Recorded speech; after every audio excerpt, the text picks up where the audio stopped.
आज हम पाकिस्तानी गाँव की बात करेंगे कि यहाँ लोग किन मुश्किलात में ज़िंदगी गुजारते हैं और पाकिस्तान के पास गंदम, चावल और ज़रूरियाती ज़िंदगी का तकरीबन सारा सामान होने के बाद भी हम बाहर से क्यों चीज़ें मंगवाते हैं।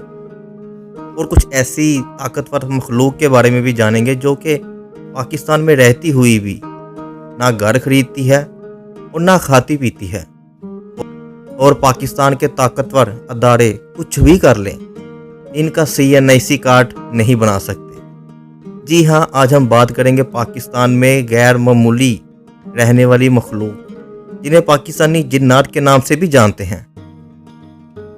पाकिस्तान में देहाती ज़िंदगी अक्सर ज़राअत पर ही मरकूज़ होती है।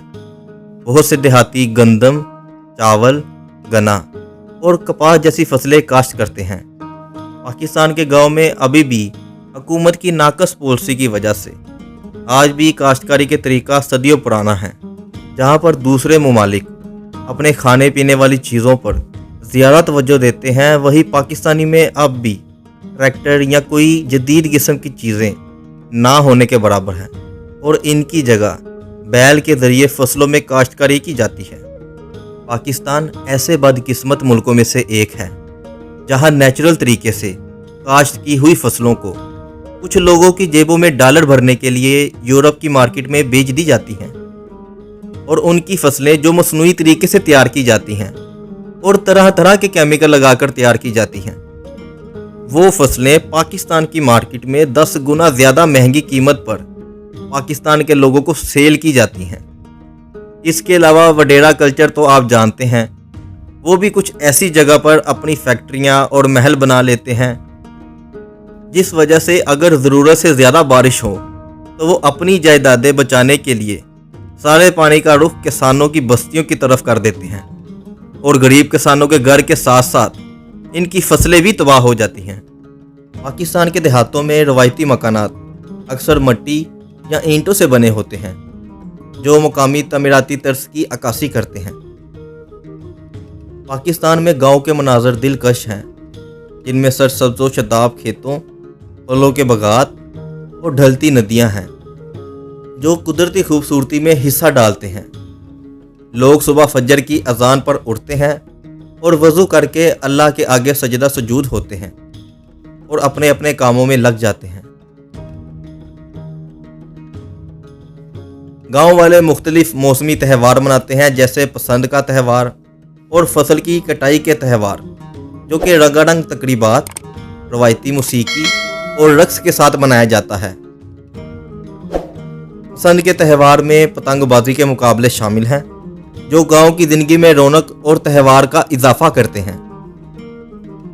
कुछ देहात मुश्तरक होकर बड़े पैमाने पर ज़राअत की काश्त करते हैं, जहां देहाती इज्तिमाई तौर पर चोटी के मौसमों जैसे पौधे लगाना और कटाई के दौरान एक दूसरे के खेतों में काम करते हैं।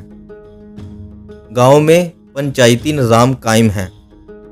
देहातों में मुख्तलिफ कानूनी कार्रवाई के लिए पंचायती निज़ाम होता है जो मुकामी तर्ज़े हुक्मरानी की एक शक्ल है जो कि बहुत से देहातों में राइज है, जिसमें कम्युनिटी लीडर शामिल होते हैं जो तनाज़ात को हल करने के लिए और फैसला करने में मदद करते हैं। गांव के रवायती लिबास की बात करें, गांव वाले अक्सर रवायती लिबास जैसे शलवार कमीज पहनते हैं जो सकाफती असूलों की अक्कासी करते हैं, और ये लिबास रोज़मर्रा की ज़िंदगी के लिए आरामदेह है। देहातों में ख़ानदान को अक्सर बढ़ाया जाता है जिसमें मुतअद्दिद नस्लें एक साथ रहती हैं जो कि ख़ानदानी बंधन के मजबूत एहसास में हिस्सा डालती हैं।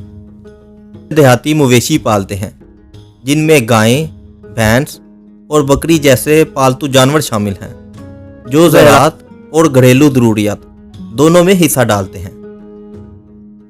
मिट्टी के बर्तन, गांव वाले रवायती मिट्टी के बर्तनों के लिए मशहूर हैं, जहां कारीगर मुकामी तौर पर हासिल की गई मिट्टी का इस्तेमाल करते हुए बर्तनों और आराइशी अशिया को तैयार करते हैं। बिजली के चैलेंजेस, कुछ दही इलाकों में बिजली तक रसाई मुश्किल होती है, जिसकी वजह से तवानाई के मुतबादल ज़राए जिसे सोलर पैनल और जनरेटर पर ही इन्हिसार करते हैं।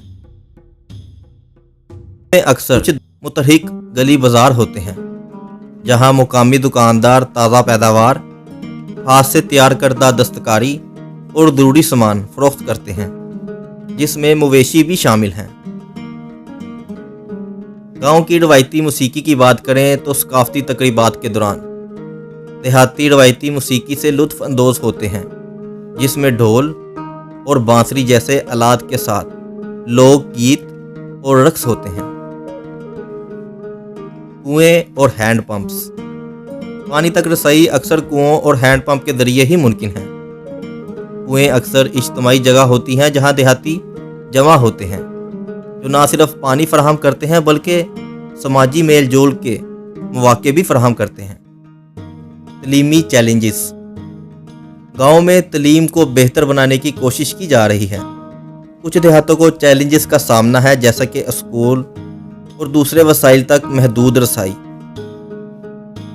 अगर गांव के रवायती खाने की बात करें तो गांव वाले रवायती पाकिस्तानी खानों का मज़ा लेते हैं, जिसमें दाल, रोटी और मुकामी तौर पर हासिल करदा अज्जा से बनी हुई मुख्तलिफ इलाकाई खसूसियात की डिशेस वगैरह। त्यौहार की शादियाँ। देहातों में शादियाँ बड़े बड़े मामलात हैं, जिसमें रंगीन सजावट, रवायती लिबास और त्योहारों की तकरीबात कई दिनों तक जारी रहती हैं। ख़वातीन का किरदार। ख़वातीन गांव की ज़िंदगी में अहम किरदार अदा करती हैं, जो कि घर का इंतज़ाम संभालती हैं, ज़रूरी सरगर्मियों में हिस्सा लेती हैं और मुकामी मौशियत में भी हिस्सा डालती हैं। मवेशी मंडी। गांव अक्सर मवेशियों की मंडियों की मेज़बानी करते हैं, जहां किसान जानवर खरीदते और बेचते हैं, ख़ास तौर पर ईद उल अज़हा जैसे मजहबी त्योहारों के दौरान। गांव में बड़े बड़े ईंटों के भट्टे भी होते हैं, जहां गांव वाले इंतहाई गर्म मौसम में आतिश फिशा जैसे भट्टे के अंदर ईंटों को तैयार करते हैं। दुनिया के बहुत से हिस्सों में गैर मामूली कहानियाँ बहुत ही आम हैं, जैसा कि एलियन देखे जाना, अजीबोगरीब मखलूक़ात देखना या जिन्नात की कहानी। वैसे ही एक पाकिस्तान का लाल सुनहरा नेशनल पार्क, जो कि भावलपुर में है, वहाँ की भी एक औरनाक स्टोरी है। ये स्टोरी एक रात, जो कि लाल सुनहरा नेशनल पार्क में कुछ दोस्त रात के वक्त जंगलों में घूम रहे थे। चांदनी की रोशनी में वो चमकते हुए जंगलात में फिरते हुए गहराइयों की तरफ बढ़ रहे थे। अचानक इन्हें शोर महसूस हुआ। आवाज़ ने इनकी दिल को दहशत से भर दिया। वो आवाज़ अचानक गहराइयों से निकलती हुई आई, जिसमें मुख्तलिफ रवायती चीज़ों की चीखें और खौफनाक आहटें महसूस हो रही थीं। लोग अपनी रातों में लाल सुनहरे नेशनल पार्क में मुख्तलिफ रूहानी तजर्बात बयान करते हैं। इनके मुताबिक रातों को गहराइयों से खुसूसी आवाज़ें आती हैं और वो ये महसूस करते हैं कि वहाँ कुछ खौफनाक चीज़ें हरकत में हैं।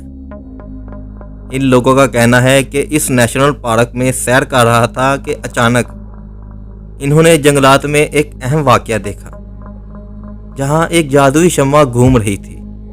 जादुई शम्मा ही क्यों? क्योंकि ये हवा में तैर रही थी, वैसे ही जैसे कोई इसे उठाकर चल रहा हो। ये वाक़या इनको चौंका देने वाला था। अब भी लाल सुनहरा नेशनल पार्क में हर रात कोई ना कोई अजीब वाक़या देखने को मिलते हैं, जो यहाँ के वाक़यात और खौफनाक हालात लोगों को इस पार्क के पास जाने से भी डराते हैं। मोहटा पैलेस, जो कराची में वाक़या है। ये जगह आगा खां की थी, जो कि ज़मींदार और ताजिर थे। ये जापान में रहा करते थे। जापान के बाद आगा खां ने मोहटा पैलेस कराची में अपना घर बना लिया। आगा खां की मौत के बाद इस घर में खौफनाक वाक़यात होना शुरू हो गए। मुकामी लोगों का कहना है कि आगा खां की रूह अब भी इस घर का चक्कर लगाती है और रात को इस घर की गहराइयों में अजीबोगरीब आवाज़ें सुनाई जाती हैं और रात को इस घर की गहराइयों में अजीबोगरीब आवाज़ें सुनी जाती हैं। रातों में घर का माहौल खुसूसी तौर पर खौफनाक महसूस होता है, क्योंकि यहाँ रूहें چڑیلے یا خوفناک ہوے گھروں کی دیواروں میں چھپی ہوئی پینٹنگ کی طرح نظر آتے ہیں اور خوفناک آواز سنائی دیتی ہے، لیکن صبح ہوتے ہی مہوٹا پیلس کے چاروں اطراف میں خوبصورت باغات اور چمکتے ہوئے نظارے نظر آتے ہیں۔ کیا آپ نے کبھی کسی خوفناک یا روحانی مقامات کا دورہ کیا ہے؟ کامنٹ باکس میں ضرور بتائیے گا۔ اور اگر آپ کینیڈا کے گاؤں کی زندگی دیکھنا چاہتے ہیں تو اس کے لیے یہاں کلک کریں، اور ایک ایسا ملک جہاں بچے پیدا کرنے پر گورنمنٹ آپ کو پیسہ دے گی، اس کے لیے یہاں کلک کریں۔ اور یہ رہی ولیج لائف سٹائل کی ساری پلے لسٹ۔